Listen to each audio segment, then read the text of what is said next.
Once again, good morning. Our gospel reading this morning talks about the Good Samaritan.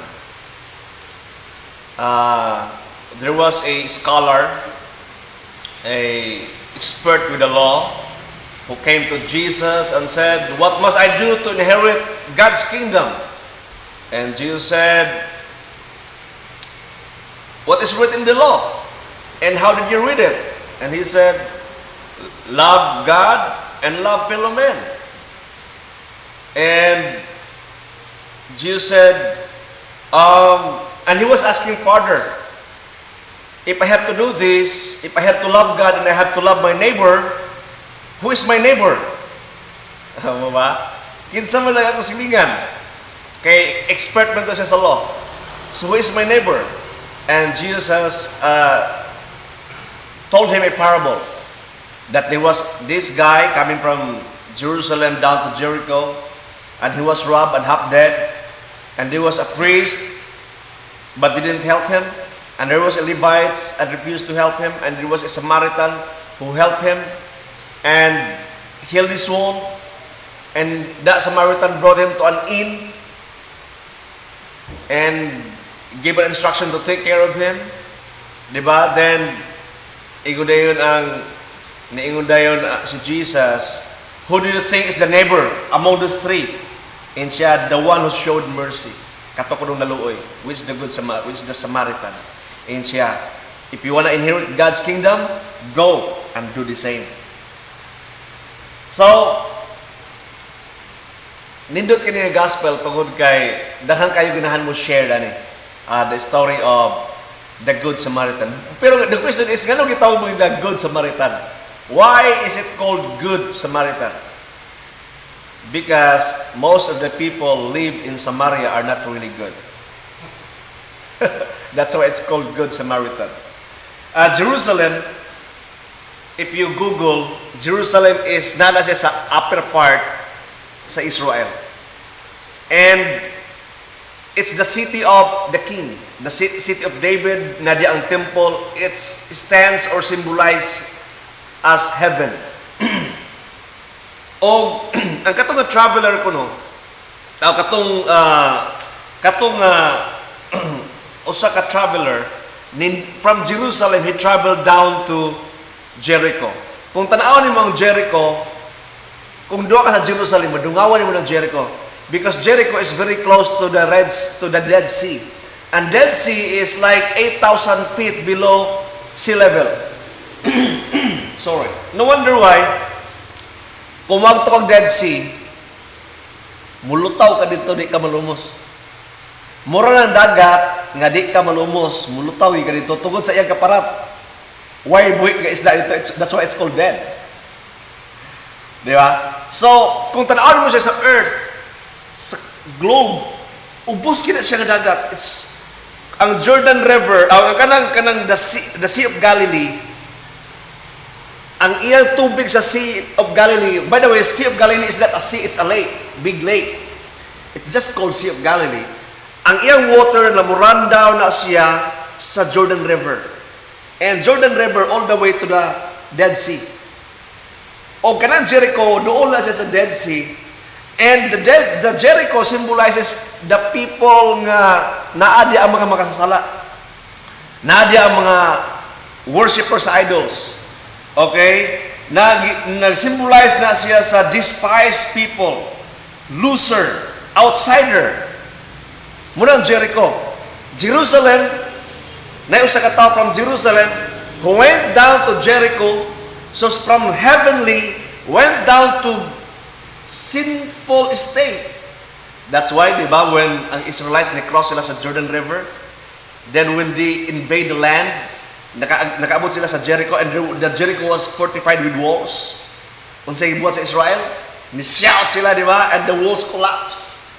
So there are a bunch of losers. Mura na sila, napildi na naman sila, under na sila sa Israelites, sa mga Jew.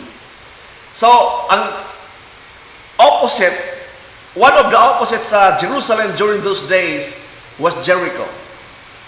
And so with Samaritans, kana mga lugar nga mga Wala na sila covenant sa Ginoo.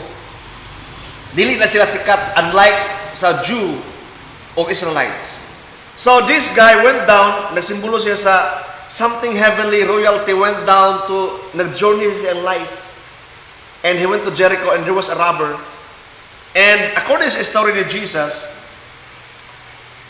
nga himatyo ng tao, kay gitulis siya ang usa ka traveler. Then there was a priest.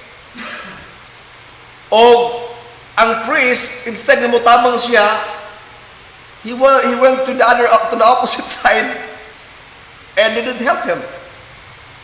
The same with the Levites. Katawan mo gini kay gipagsayat ni Jesus Christ ang mga tao nga supposedly nga angayan gidunta mo tabang kay kani mga tawana are ought to really help people because they are in the church, they are in the temple, and they are God's servant, the priest and the Levites.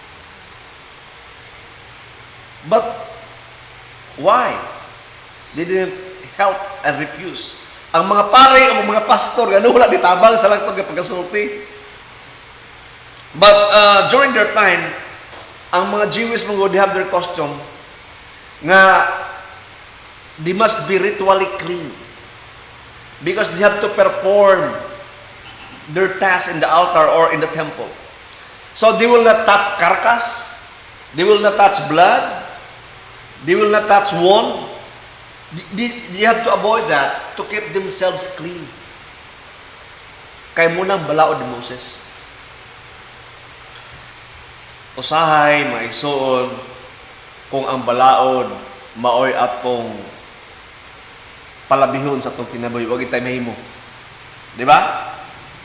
Na yung mga relationship, nangabungkag.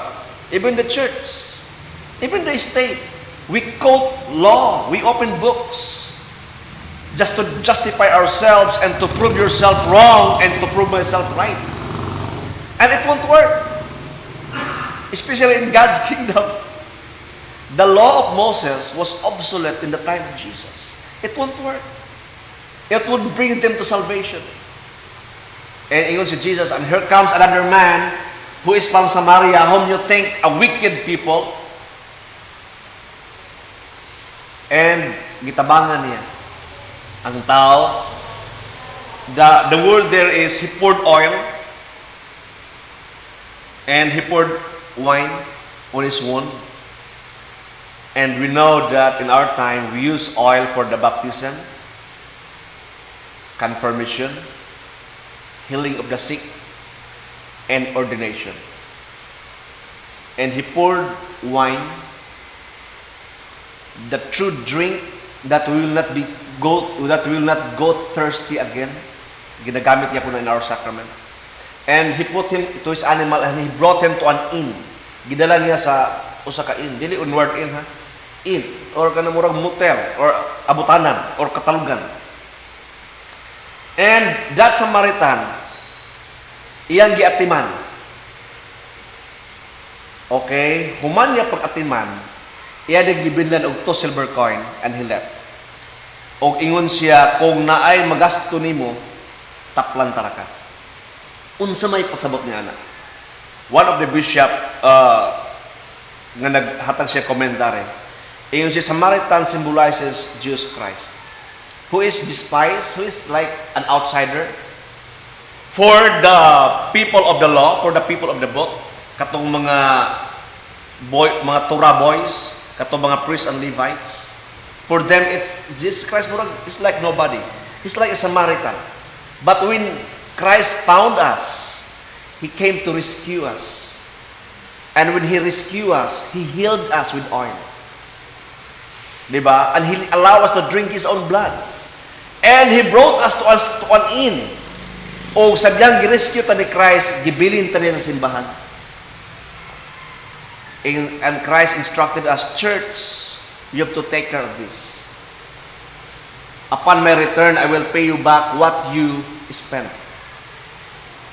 Kita gid simbahan, we are not a courtroom wherein we have to pass judgment, but we are more on a hospital.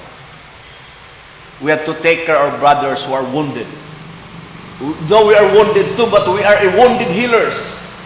Mga samaran man sa tagtadahan, kaya makasasala ron ta, but we are a wounded healers at the same time. So while Christ is not yet coming, while we are still waiting for His return, unsa instruction ni Christ? Unsa instruction sa Samaritan? I'll give you talents. I'll give you 2 silver coins. I will equip you that this just enough for you to do and to perform your duty. But don't worry, when I return, I will reward you. Whatever you spend, I will give it back to you. The same amount. Or murabag, I will reward you. But while we are waiting for Christ's return, we have to take care of them. Insya atimana siya, di ba? So may suon, mao ni ang atong task sa simbahan karon. While we are waiting for Christ's return, we have to take care of our brothers who sit beside you. We have to take care of them. Because after all, that is the message of God. Please stand.